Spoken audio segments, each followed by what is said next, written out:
Isn't it exciting about our getting married?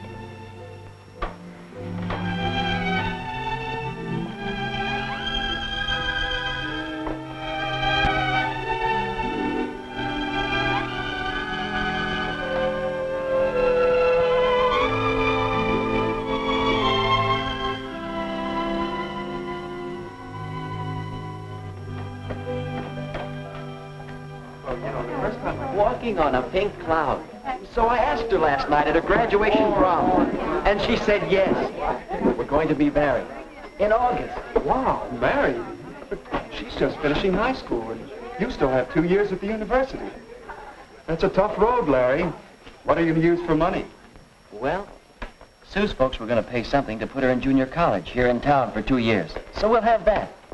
But instead of going to college, she'll get a full-time job in campus town. Say she doesn't care anymore about education. So with that, and my part-time job, well, we'll get by. Uh-oh. Here's Sue now. You two probably want to be alone.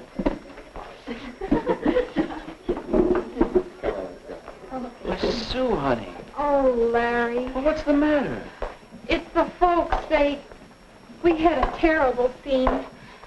I couldn't sleep a wink. They don't approve. They say I'm too young. They want me to finish 2 more years of schooling before I even get engaged. Oh, Larry. Oh, buck up, sweetheart. They can't stop me. Relax. And act normal till after your graduation next week. Then I can borrow Phil's car. Down to Greenville. There's a justice of the peace down there. We'll elope, honey. But, Larry, I wanted a church wedding. And all the parties and showers for me, too, and my folks. That would break Mom's heart. Well, we're the ones that are getting married, not your folks. I don't know, Larry. I read somewhere that a marriage without parents' approval has 2 strikes on it from the start. But if eloping's the only way... No, maybe it isn't. Maybe you could convince your folks that you should get married. But how, Larry? How? Say, I'll bet we could get some advice from the marriage counselor over at the church. His name is Hall. Phil told me about him. He teaches a course in marriage and family living at the college. Do you think he could help me with my folks? Well, it's worth a try, isn't it?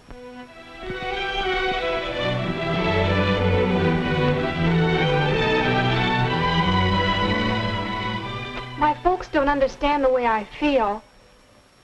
So that's the story, Mr. Hall. Do you think you can help us get married? Why, I'm in favor of marriage.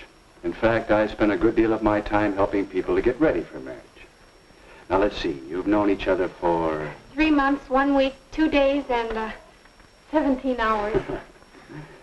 And you're 18, Sue? And 19, Larry?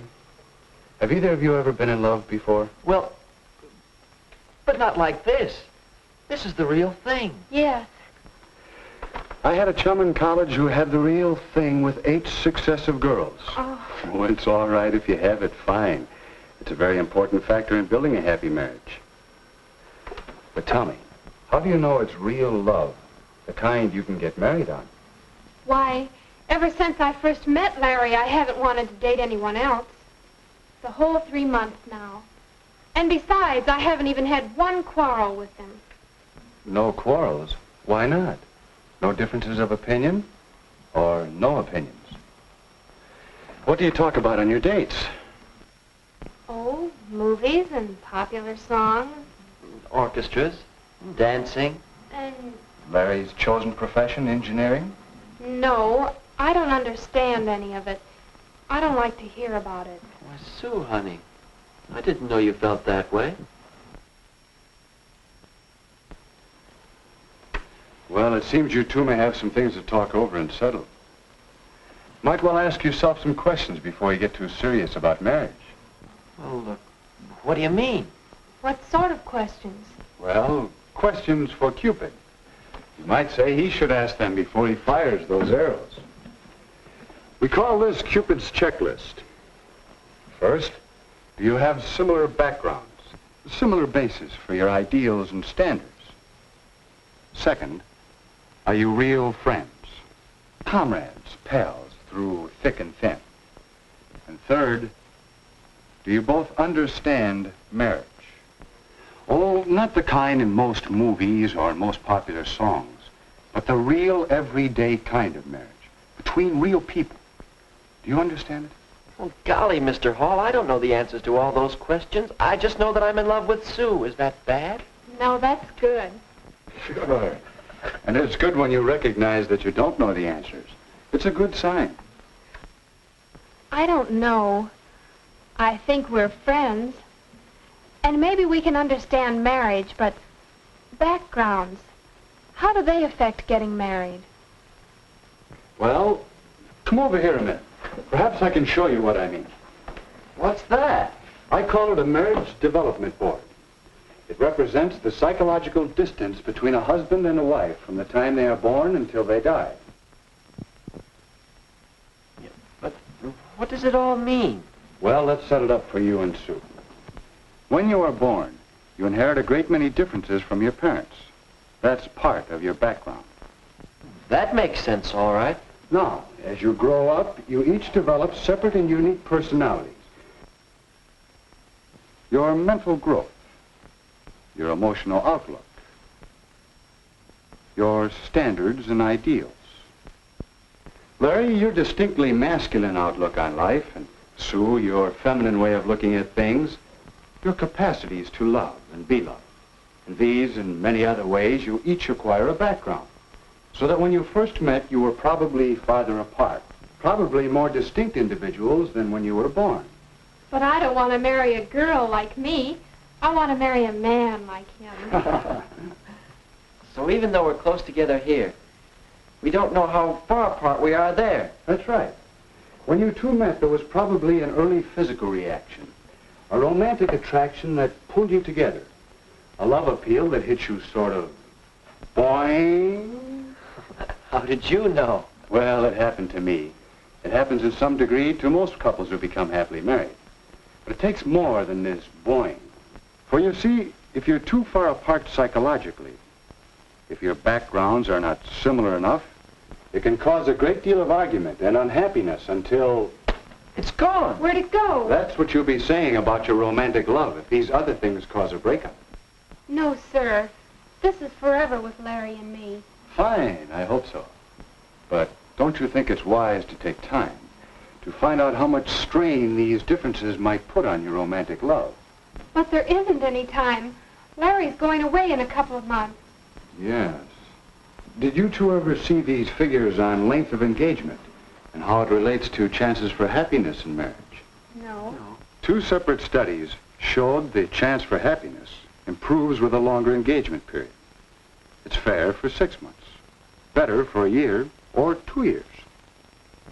Is that because there's a better chance to find out some of these differences and become real friends? Yes, a chance to find out if your relationship will wear well.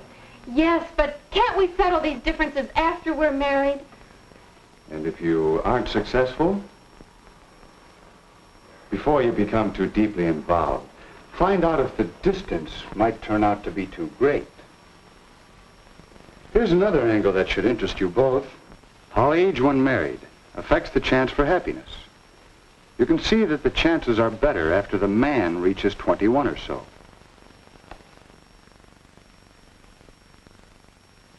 And the same studies showed that the woman must be 19 or 20 before the chances for happiness begin to be good. But why? What's the difference between 19 and 21 or so? The difference is in you the next few years. You, Larry, and you, Sue. Young people seem to change and mature in these years from 18 to 21 or even later. So that a person you might marry at 18 or so will seem like quite a different person to you a few years later. Gee, hon. Doesn't take an engineer to see that we're on the bad part of the curve of these graphs. All of them. Yeah. I see our chances aren't so good now. What are we going to do? I thought you were going to help us get married.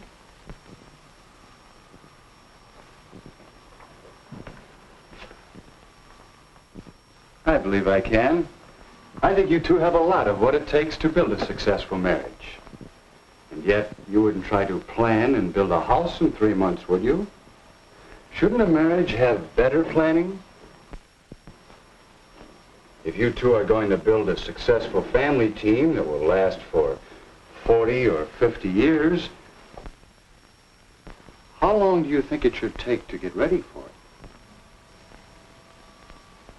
All right. How do we know when we've done it? When the two of you are ready for marriage, you'll sense a new feeling between you. The two of you united as a pair, thinking as one unit, acting as one unit in the building of a marriage and a new family. Your sense of pairedness shows up in the way in which you consider what's best for the pair of you over what you want individually for yourself. Think how often you speak of things from my point of view instead of ours. How often you say, I want, instead of we want. I guess it wasn't my folks that needed convincing, it's me. I mean, it's us, isn't it, Larry? Yeah, we'll say. And so, in terms of the checklist for Cupid, Larry and Sue began to examine their readiness for marriage. Do we have similar backgrounds? Do we agree on our religious beliefs? And have the same feelings about religion in general? Do we have the same ideals and standards and tastes?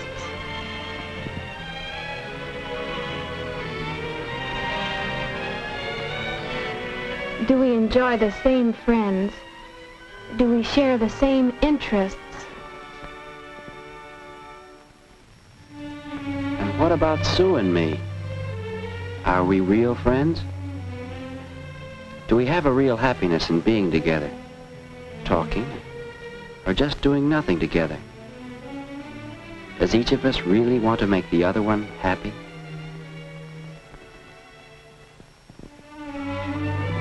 Do we have a real interest in each other and a sense of pride in each other?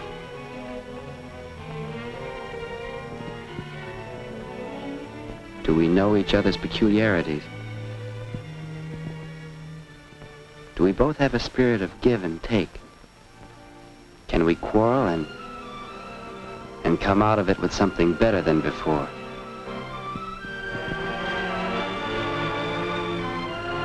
Do we really understand marriage?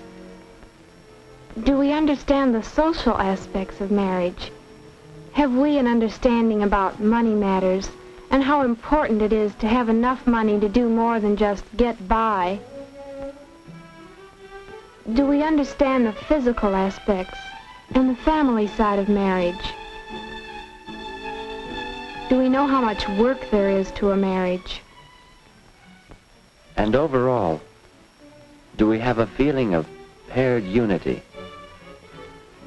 Those questions were helping us to find out just how strong our relationship was and helping us to strengthen it. So the next time we called on Mr. Hall, we realized how much he had been helping us. He had been talking for some time with our parents, and there seemed to be general agreement that Sue and I now had a much better idea of just how much psychological distance still separated us. If you want to, Sue, your mother and I, we can make arrangements for you to begin school at State U this fall with Larry instead of at the junior college. If we want to. Then, if you two get along, in school, that is, if you continue to reduce the psychological distance, then perhaps at Christmas vacation or at Easter vacation, we'll be glad to announce the engagement. Oh, Larry! And then we can be married when Larry graduates in 2 years. I mean, 1 year and 10 months and 3 days. Yes, if the engagement period gives you two the opportunity to work things out together. If you both still want it. I guess you might say we're engaged to be engaged. And Mr. Hall, we both want to thank you. And say, now do you think we have anything more than Boing! Why, yes, I think you've made a good start towards getting ready for marriage.